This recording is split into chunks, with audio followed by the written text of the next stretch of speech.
Seine Geduld. Unser Prophet sallallahu alaihi wasallam war mild, würdevoll und geduldig. Er überwand seinen Zorn und hielt sich von der Idee der Rache fern, denn Allah, der Allmächtige, hielt ihn davon ab, unhöflich und hartherzig zu sein und lehrte ihn, den Menschen zu vergeben und für ihr Wohlergehen zu beten, sodass sie den richtigen Weg finden. Als Aischa über die Moral des ehrenwerten Propheten sprach, sagte sie, dass er nie mit Bösem auf das Böse reagierte.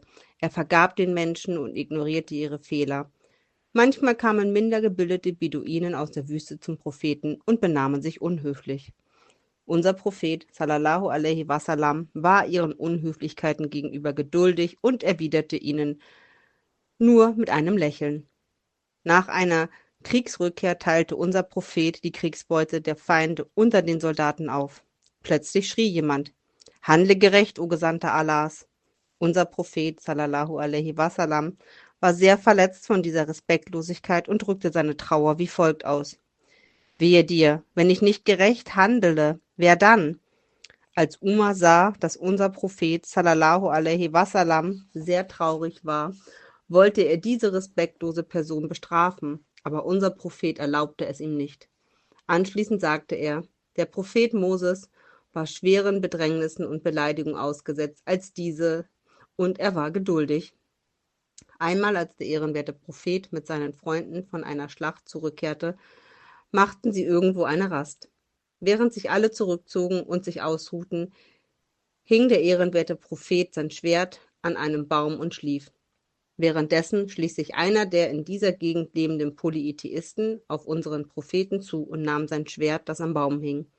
Zu dieser Zeit wurde unser Prophet wach.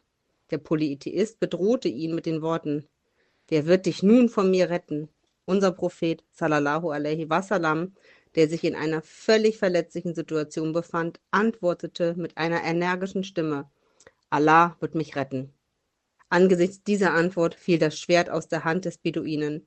Unser Prophet sallallahu alaihi wasallam nahm das Schwert und fragte: Wer wird dich nun vor mir retten? Der Mann fing mit den folgenden Worten an, um Vergebung zu bitten: Es gibt niemanden, der mich retten könnte. Bitte vergib mir. Unser Prophet sallallahu alaihi wasallam, der als eine Barmherzigkeit für alle Welten gesandt wurde, zeigte Geduld und nahm keine Rache, obwohl er die Gelegenheit dazu hatte, und ließ den Mann unbestraft frei.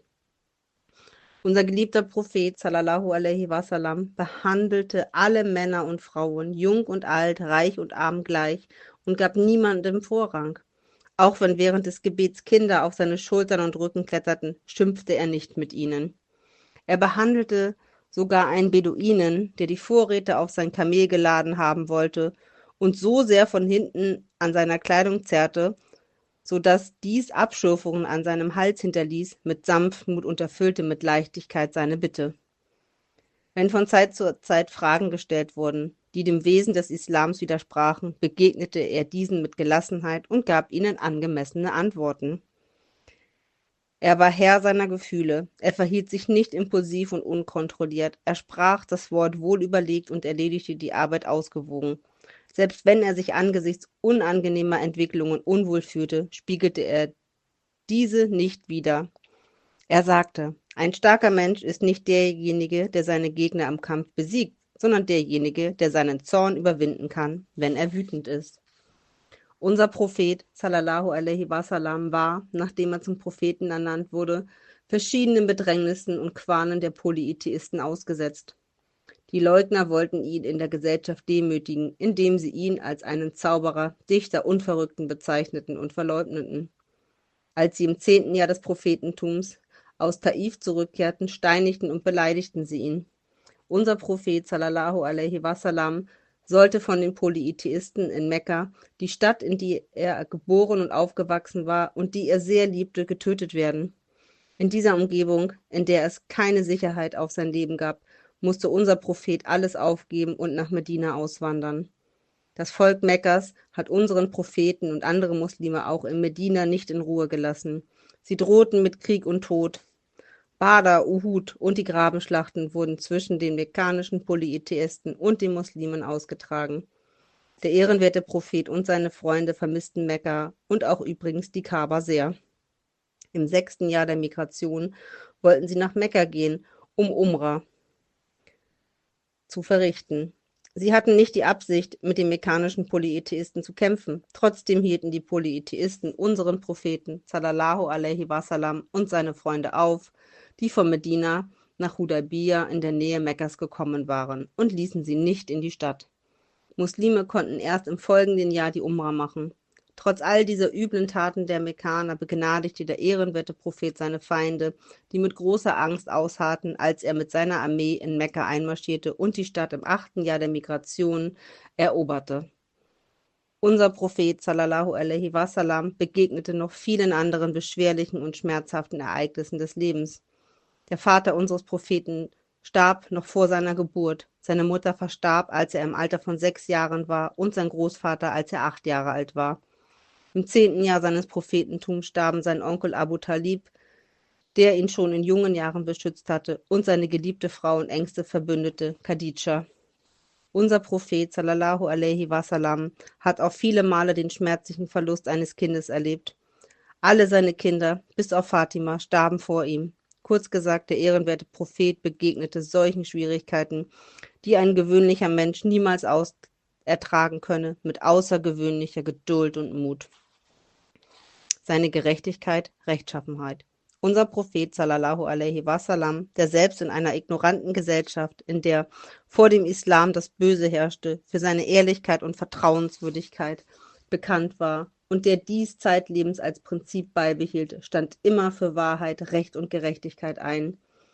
Die Hilful-Fudul-Begegnung, der er sich im Alter von 20 Jahren anschloss, hatte sich zum Ziel gesetzt, jedem zu helfen, der in Mekka Unrecht erfahren hatte, und für das Recht zu kämpfen, bis die Gerechtigkeit einzog, auch wenn es ihnen das Leben kostete. Als er 35 Jahre alt war, wurde die Kaaba durch die Quraysh restauriert, und es war an der Zeit, den Hajarul Aswad, den schwarzen Stein, an seinen Platz einzusetzen. Jedes Stammesoberhaupt behauptete, es sei ihm eine Ehre, diesen Stein an seine Stelle einzusetzen. Wegen dieses Konflikts wurden die Schwerter gezogen und die Mekkaner standen fast am Rande eines Krieges. Unser Prophet sallallahu alaihi wasallam wurde zur Schlichtung konsultiert. Alle fragten sich, wie sie mit diesem scheinbar unüberwindlichen Problem umgehen sollten. Der ehrenwerte Prophet sallallahu alaihi wasallam brachte ein Tuch und legte den Stein darauf. Dann bat er alle Oberhäupter, jeweils an einem Ende des Tuches festzuhalten und es anzuheben. Als die Stammesoberhäupter das Tuch auf die erforderliche Höhe hoben, nahm er den Stein mit seinen gesegneten Händen und legte ihn an seinen Platz. So hat unser Prophet sallallahu alaihi wasallam eine gerechte Lösung erreicht, mit der alle zufrieden waren. Unser Prophet wollte nicht nur Gerechtigkeit für Muslime, sondern für alle Menschen, egal ob sie Muslime waren oder nicht. Als er nach Medina auswanderte, lebten hier Muslime, polytheistische Araber und Juden. Er unterzeichnete das Medina-Abkommen, das einerseits vorsah, dass Muslime und Nichtmuslime im Rahmen der Gerechtigkeit und grundlegenden Menschenrechte zusammenleben und das andererseits die Brüderlichkeit zwischen Muslimen herstellen sollte.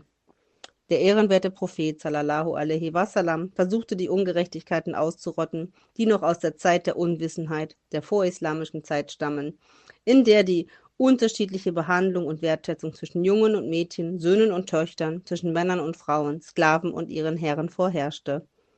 Unser Prophet sallallahu alaihi wasallam betonte, dass, wenn es darum geht, Gerechtigkeit in der Gesellschaft walten zu lassen, keinen Unterschied in der Bestrafung der Täter und Kriminelle gemacht werden darf und diesbezüglich niemand aufgrund seiner Abstammung, Rang und Namen privilegiert oder bevorzugt behandelt werden darf.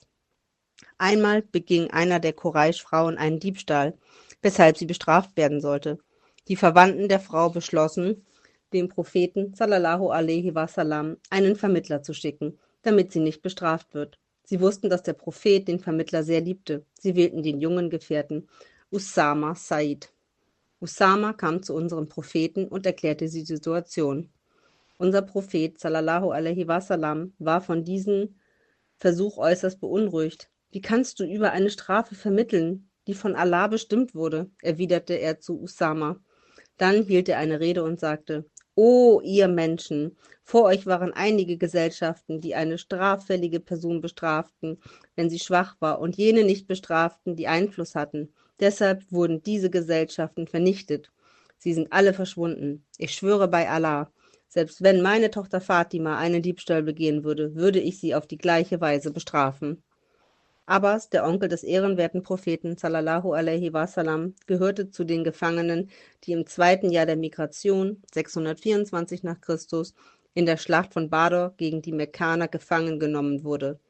Abbas Hände wurden gefesselt. Die Gefangenen mussten Lösegeld zahlen, um freizukommen. In der Zwischenzeit kamen einige Personen zum Propheten sallallahu alaihi wasallam und schlugen ihn vor, seinen Onkel Abbas ohne Lösegeld freizulassen. Unser Prophet sagte, so etwas kann es nie geben. Das kann ich nicht zulassen, nicht einmal, dass er ein Dirham weniger zahlt als die bestimmte Höhe des Lösegeldes.